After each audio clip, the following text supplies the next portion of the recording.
Hello guys, welcome to Solving Solutions, your number one channel where you get solutions to all your solving problems. It's nice having you in class again today. How have you been? We are going to look at something very interesting in QGIS today. We are going to look at how to create web maps. You know, when you want to send interactive maps to your colleagues or to your friend, or maybe you want to host interactive maps on the web, it's actually somewhat different from when you just send someone your PDF map or something, or maybe your image, maybe an image of your map.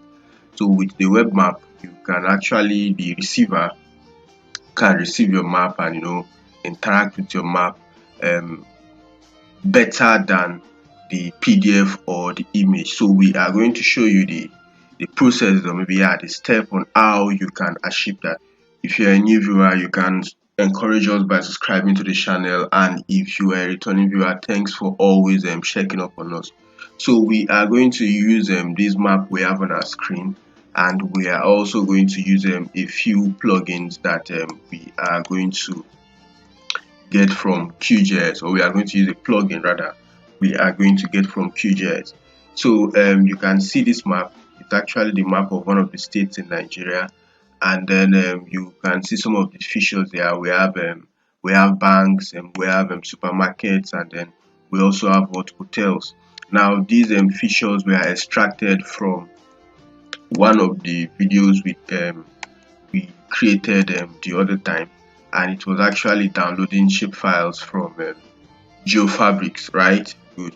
So actually downloading shape files from GeoFabrics. So you can check out that video. The link to that video will be on the description section, where you can see that video, and then you see how to maybe extract or get out some of these details from the POIS layer, right? Good.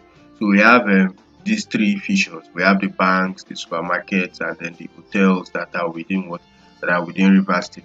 So we want to create an interactive map. So yours might not really be vector data only. You can also have some raster data set. You can have vector data set, in as much as it's something that you can actually create a map with, right? Good. You can have it all together at once. Good. So now let's come to plugins to see the plugin we are going to use, right? Good. Under the plugins, we are going to search for what? QGIS2WEB, right? Good. Now let's try to read through the description as it's been stated here. QGIS2WEB generates a web map for your current QGIS project, either as open layers, leaflet, or Mapbox GL JavaScript. It replicates as many aspects of the project as it can, including layers, style, including categorized and graduated, and extent. No server-side software required. So now this is just what, in simple terms, what the QGIS2WEB does. And as we have told you earlier, we are going to show you how to use it. Now we've actually installed it. So maybe when you search for it under the plugins window, you can see an option for you to install. However, since we've installed it, we cannot just uninstall or maybe install, right? Good. So let's just close it. So you are going to see the plugin under web. You go to web, and then you go to what? QGIS2WEB. Then you create your web map. Good. Now under the web map, we are under the export to web map window. We are going to make a few modifications. Now you can see the different layers that we have on our map canvas. We have the bank, we have the supermarket, hotels, and then the River State boundary, and the OpenStreetMap.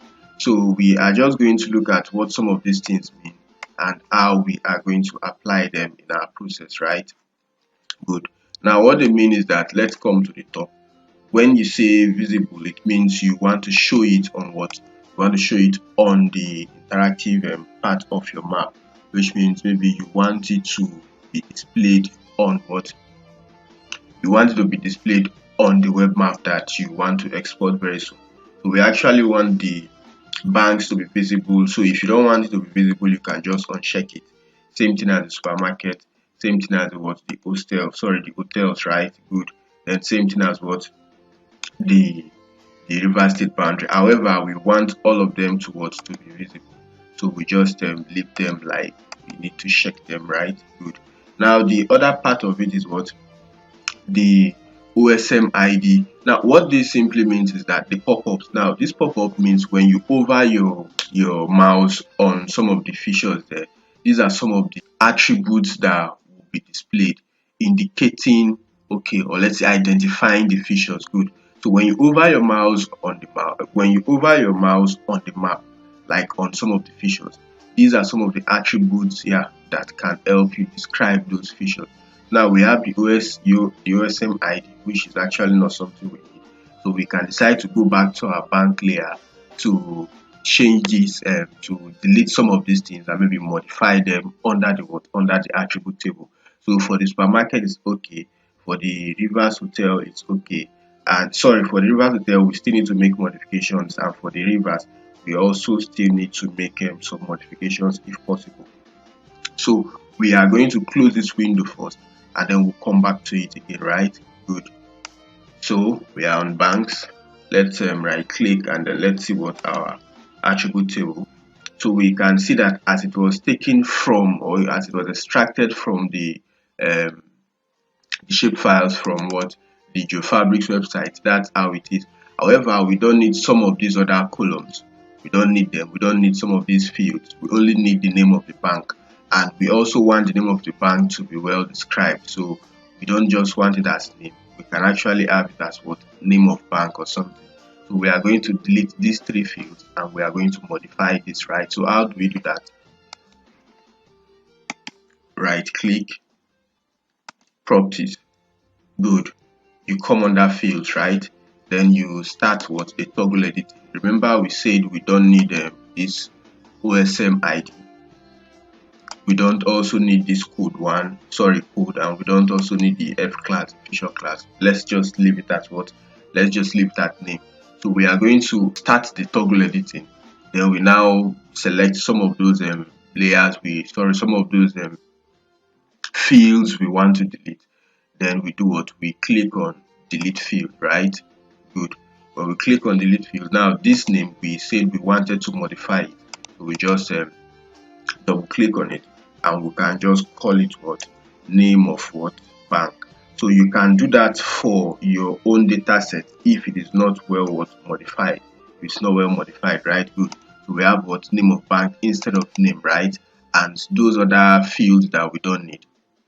So we can decide to do what? Save by just clicking what? The toggle editing again. So we can decide to save. Upon saving, you can just what? Apply, and we say what? Okay. So when we come back to our bank layer, we only have what? The name of what? Name of bank, right? Good. Then we can do same for the supermarket, right?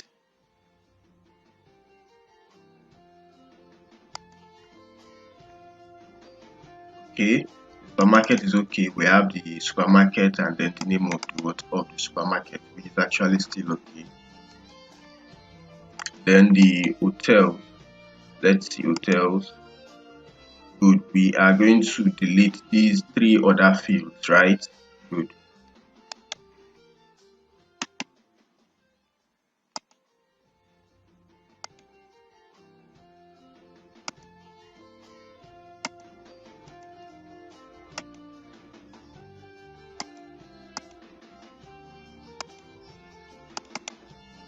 Good. So we have what? Hotel name. Then we try to save, and then we do what? We apply, and then we say okay. Then we come to rivers and we see what we can do under rivers as well. So we need every other field. We need this name underscore one. We need to remove every other field except this what? Name underscore one, right? Good.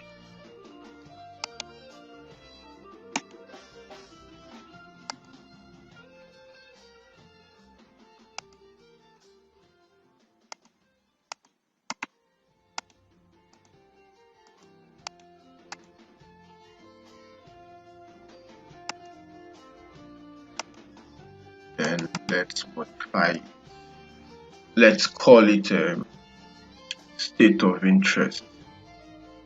Let's just say state of interest, right? State of interest or something. So we can decide to save, and then we apply and say okay. Now these things are not constant. You can decide to modify yours the way you want to modify them, right? Good. So we've actually created a project name, and you can create any project name as you wish. So let's try to save what we have done. So you can also create a project name and then you do what? You save. You can do that by, or maybe if you don't want to save it directly, you can just come under what is current CRS. Good. So under the project properties, you just click on the general, right? Good. And then you give it what? A project title. So let's just still give it let's say some, let's call it QGIS in, let's say, or something, right? Good. Let's just call it that. So we say apply. Now the reason why we want to give it what this project title is for it to be under, or let's say is for it to reflect on our interactive map we want to create on what, under the, or let's say we want to create on the web, right? Good. So let's just say apply and then okay. So it automatically replaces what we already have before. Upon achieving all of this, we can now come back to what, to our plugin, which is what, the create web to map, right? Good. So now under this export to web map, you can see that as we have made those changes, you see the what, you see the fields have also been modified. We have bank name, supermarket, name of supermarket, hotel name, state of interest, and what the OSM, which is actually the base map we are using on this particular video, right? So we've told you what the visibility means, the pop-ups are some of the descriptions you want to see. So let's change this to what, inline. Let's change this to inline display as well. Let's change this to inline display as well, right? Good. So these are some of the few checks we are going to make. We've told you how these things go. Let's come under appearance. Now under the appearance, if you check what this add search bar, add address search, right, you are going to see on your interactive map the search icon which you can use to navigate to any other location you want, or any other location of your interest, right? Good. And then we have what, add layer list. Let's see what we have here. Let's leave that what, collapse, right? Good. Then we also have what, measure tool. Now the measure tool is actually very important. Let's leave it at what, metric, right? Good. Then what else? I think you can just play around with some of these other attributes to see what you can get from them, right? Good. So these are some of the basic things. Now upon making all of these adjustments, ensure you click on what, update preview, right? So let's click on update preview. Good. So you can see what, the zoom in, zoom out. You can see what, the measure tool, and then you can also see what, the search icon that we've told you about, right? Good.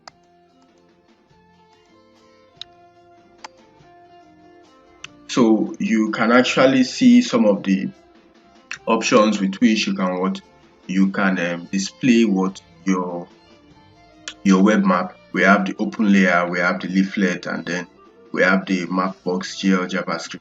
So as you click on each of them, you can see what, the interactive map is being what, modified, and then you can see some of the features. Some of the features that have been what, modified on the web map that we have actually what, created, or we are creating, right? So let's leave it at what, leaflet. Good. Let's now come under what, export. And how are we exporting it? We're exporting it to what, a folder. We are not exporting it to an FTP site. We are not trying to host it immediately. So by exporting it to a folder, we can actually what, define the folder to which we want to what, export it, because it actually comes together with some other files. the web map comes together with some other files which enables the web map to operate. So maybe when you want to send your web map to someone, you don't just need to send the person the HTML file only, you send the person the folder, because some of the other files within the folder helps the HTML file to operate. So let's now try to indicate the folder we want to save it on. Good. So we've actually created a folder called WebMap. So let's select that folder. Then upon selecting that folder and linking it to the export, we can now you can play around with some of the features from the layers and groups to appearance, and when you're done with, or maybe what we've actually shown to you is enough from the layer and group. Now, one other thing that is also very important is that you can hover your mouse around some of the features there, and then you can get their ID, right? You can see that's the bank name, that's GTB, right? Good. Let's now see this other feature, that's supermarket, success superstore, right? Good. So you can hover your mouse around the feature to see some of the details of the feature. So this is actually this is for this within the state, right? Good. So when you are done with some of these, you can decide to now export, right? So since we've actually indicated the layer we want to export it to, just click on export.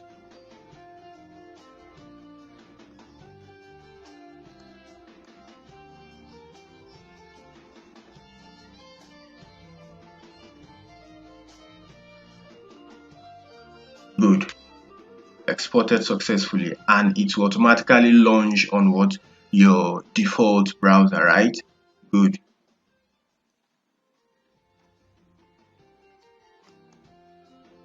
Good.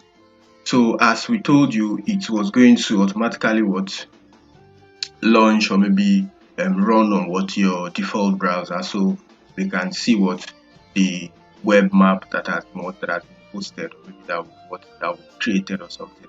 So you can see the titles of QGIS in River State. Then you can see the different layers that we have here. So you can decide to put some of them off and decide to leave some of them on, as the case may be. And then this is our OSM, which is the base map we are working with. So you can see how interactive it is, or how interactive it is. So you can zoom in, you can zoom out, and then you can actually measure, like you want to measure the distance from one point to the other. You can actually you can measure the distance between 2 points. You can see we've actually measured 151 kilometers, right? You finish measurement, you can decide to delete it, right? Good. So let's say you have 2 points here which you want to know their distance. You can decide to do you can decide to measure them to see how far apart they are, right? Good. So they are about 6.89 kilometers apart, right? So that's how you use it. Then you can also use the search, right? So you click on the search icon, then you search for any location you want to navigate to. So you can actually zoom in and zoom out to identify as many features or as many locations as you want to, right? Good. And then you can see how interactive this map is, unlike the PDF or the image that is already printed and sent to you for you to work with, right? Good. These are the steps you can use to create your own web map. Now let's try to locate that folder that the web map was exported to, right? Good. So this is the folder that was automatically created, QGIS2WEB and the rest of that. And you can see some of the other files that, as we told you earlier, not just the Chrome HTML document. You need to send, or you need to share with your colleague these 8 items that are within this folder for this your particular HTML document to work, for this your particular web map to work, right? You are not really concerned much about the contents of these other folders. All you need to do is to share this whole folder with someone you're sending it to, and then upon launching, the person can be able to access your web map, right? So yeah, thanks for coming to class. We hope we have been able to explain exhaustively how you can create your own web map. and then some of the other activities or some of the other tasks that are in between. If you have any question, recommendations, and suggestions, you can actually leave them on the comment section. We are going to get back to you as soon as we can. If you are yet to subscribe to the channel, you can encourage us by subscribing so that you can see more awesome content from us. You can support the channel, check the channel description or the description section of this video to see how you can support the channel. So we are going to see you on our next video. Until then, keep staying safe and then keep being good at what you're doing, and have a nice time. Bye.